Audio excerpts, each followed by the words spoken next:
let's continue with healthy dialogue and healthy conversation, please. Thank you, sir. I believe, in my opinion, Yeah. that white people have raped and pillaged African countries. And so what I'm saying in America is that slavery has oppressed black people. All the way up until now, we are still oppressed. We have troubles in our school systems and everything, our inner cities. We can't get ourselves together, is what you guys want to say. But you keep telling me that I'm in the way when it comes to affirmative action. I can't get an education. You can get an education if you qualify for a competitive place. But if you're saying to me, now are you in effect saying that there is nothing unfortunate that ever happened to blacks somewhere, anywhere, that wasn't the fault of white people? No. Well, I'm glad of that.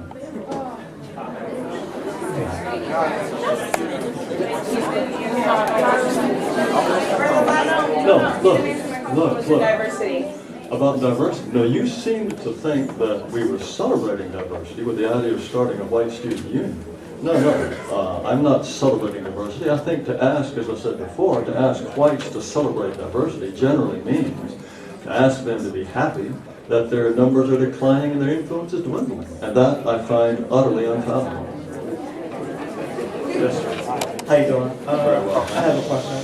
Correct me if I'm wrong in that. It's your constitutional right to practice religion, assemble, and do that as long as it's not against the law, correct? I believe so, yes. Okay. But yet you glorify the Hispanic gang for their strength of diversity. So are you saying is the only way that we can achieve such a strength of cohesion through systemic violence or illegal means? Gracious, I didn't think that I was glorifying this gang of Hispanics that are killing blacks. Not at all. You said they were a very strong gang. Folks, let's continue, please. By no means am I glorifying a Hispanic gang that tries to kill black people and expel them from Hawaiian Guards. I don't know how you could have possibly gotten that idea. I brought them up as an example of the ultimately awful things that can arise from diversity. That was the only reason I brought that up. And for you to have understood me as having glorified that suggests to me that practically nothing I said was something you understood. I just don't see how you could have misunderstood that. And yet also, when you were talking about the prison statistics, Right. you said some whites get involved. Yeah. So are you also not acknowledging that there are Aryan gangs and white supremacy groups in prisons also? There are white gangs, and one of the reasons they have to form is that they form out of self-defense. An isolated white prison is a very, very vulnerable criminal. Also, just hold on and see if you can bear with me.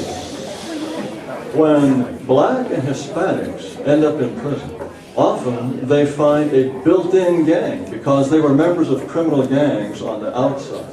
There are very, very few white criminal gangs on the outside. White prison gangs are formed within prisons because so many white prisoners have been raped, beat up, and murdered because they are isolated and they find themselves face to face with blacks and Hispanics and Asians who are organized in the form of gangs. Next question, please. Hi. Can I let hold it? Okay. So I've got a question that I think kind of transcends the racial and cultural barriers that we've been talking about. All right. A lot of the examples that you used were very socioeconomically based. Like a lot of the gangs that start in prisons, most of the people that are in prison are socially economically lower than the average.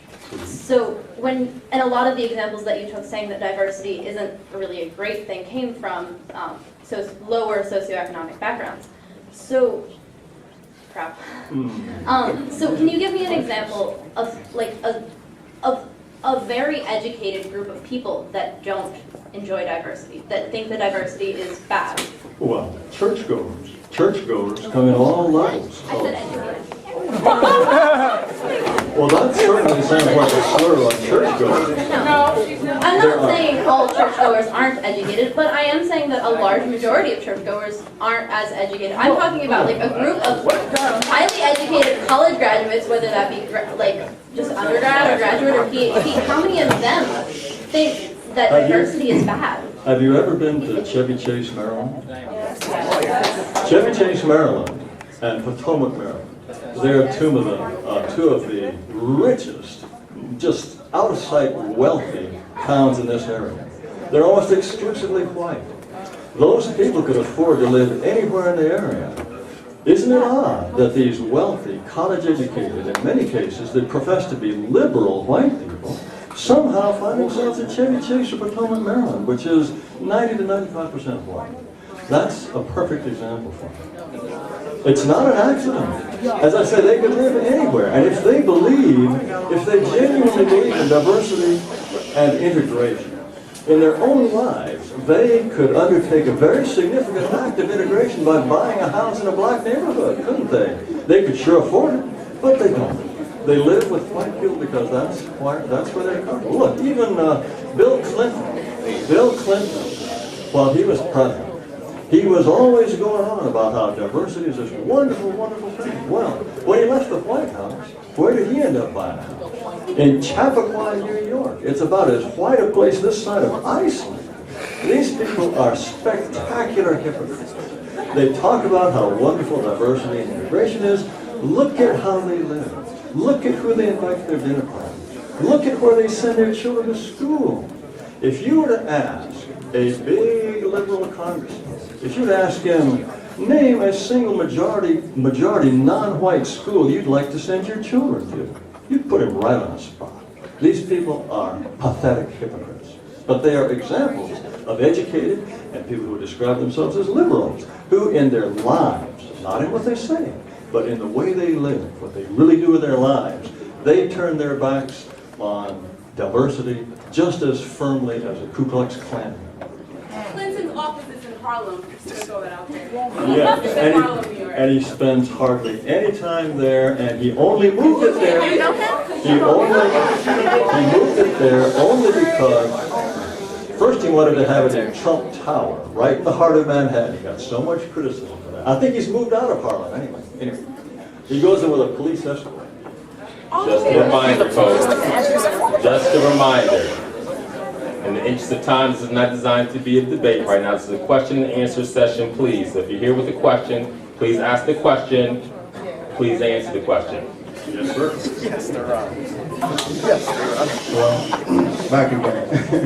Now, just before I start off, I just want to reiterate, I'm not against, and I don't want to speak for everyone else, but I'm not against a white student union. Good. I'm against what's been known as, I don't want to say whites because that's probably improper, but when Caucasians, white Americans usually get together, it's for violent purposes, as I've stated before and as was stated before. That's the only reason why we don't want the white student. It's not that we don't want the white student union. We don't want to have an organization on campus. Now, you're not going to come together and protest, oh, we're going to go and kill this and this many black people today, or this and this many Spanish people. No, that's not going to happen. Yeah, I understand that, but what ends up happening is that you end up discussing certain topics and certain notions and certain ideas that encourage people to sort of take out other races. But that's not my argument. That's just me sort of starting off. That's my warm-up. Let's get to the question. Yeah, I'm getting to my question. First thing I want to mention is that you said that people do not enjoy diversity. They don't look for diversity. Is this correct? By and large, some people do, but most don't. And this is correct. Yeah. Because people tend to hang out with people of like-minded interests, like-minded views, like-minded this, that, and the third. Entirely true. But just because groups associate with like-minded views does not mean that they anticipate and they put down other races at the same time. I agree 100%. That's my first point. So people don't need diversity, but diversity is something that's encouraged. You said something about when whites going to Mexico and taking over Mexico and make them all speak English and make them all do this and all the American way. Yeah. Now, of course, they wouldn't stand for it, would they? No, they wouldn't. No. And it goes back to the first notion about the Native Americans when white Americans came over here to America and they took over the Native American race. Same example. The point is, they did their best to stop it. But if whites were to try to stop this demographic transformation, they would be considered bigots. Why is it legitimate for the Indians to try to stop it, but it's illegitimate for whites to stop dispossession? That's yet again another double standard. Now, one thing you said, when whites get together, it's for violence. Well, I don't think, if you go to the Kennedy Center for a performance of opera, you're going to find almost all white people there. They sure don't have violence on their mind. If you go to NASCAR, all those white people, they don't have violence on their mind. If you go to an art museum or a cocktail, there, come on, please. white people come together all the time for perfectly innocent reasons. Mike, Thank you. I'm sorry. I think we just have the next I question. know, but I wait in line. I just want to make this quick.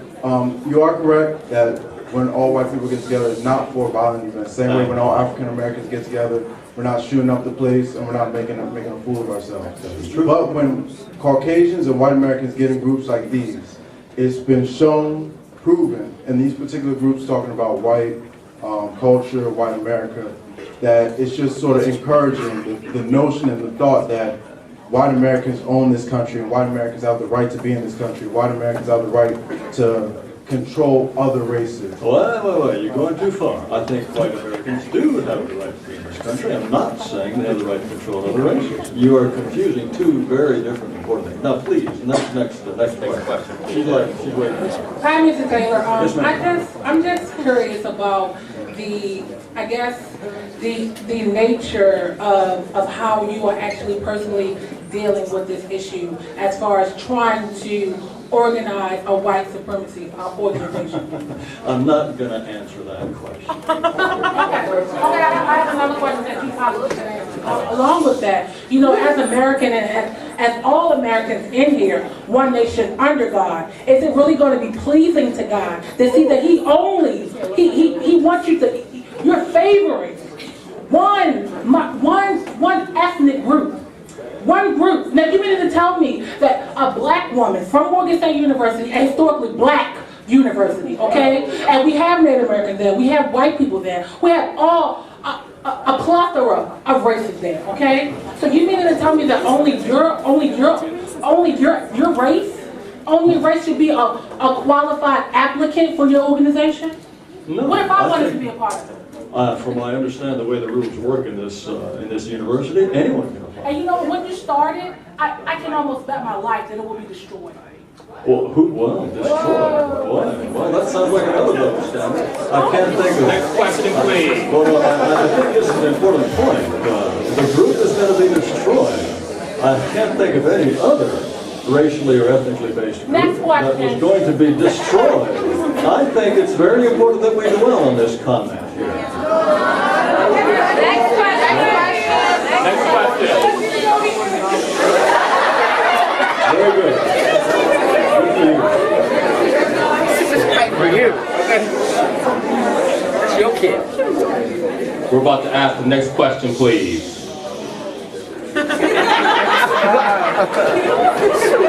Mr. Taylor, first of all, thank you for coming to speak with us today. Really appreciate it. Oh, it's been a pleasure. Very stimulating. Absolutely. It's been fun. My question has to do with practical politics. With the Democratic Party essentially now being pretty much the party that panders and wants the non-white vote. And the fact that non-whites vote almost, the majority of non-whites vote Democratic. And with the Republican Party also pandering for those same votes at the same time. In the future, say 20 or 30 years, do you think that there is going to be a place in American politics for European Americans in the two-party system, or do you think there's a possibility of a third party coming into Great Britain? That's a very difficult question. I think an easier question would be to say that I think the Republicans are making a huge mistake. The only way that they could possibly get blacks and Hispanics to vote for them is to become more Democratic than the Democrats, and then they cease to be Republicans. I think that if the Republicans had any sense at all, they would recognize that their main base of support is whites, and that they should be talking about some of the things that I've been talking about. Immigration, racial preferences. I think they should consolidate that. And I think they're also fair-minded non-whites, like this gentleman here said that whites should have the right to organize. Some of those people who believe in small government, they too would support a Republican Party. But for the Republicans to decide, well, we're just going to be just like the Democrats, then why be Republicans? I think that's suicide. 20 or 30 years from now, hard to say. I think there's still, what, 150 million white people in this country. I think more and more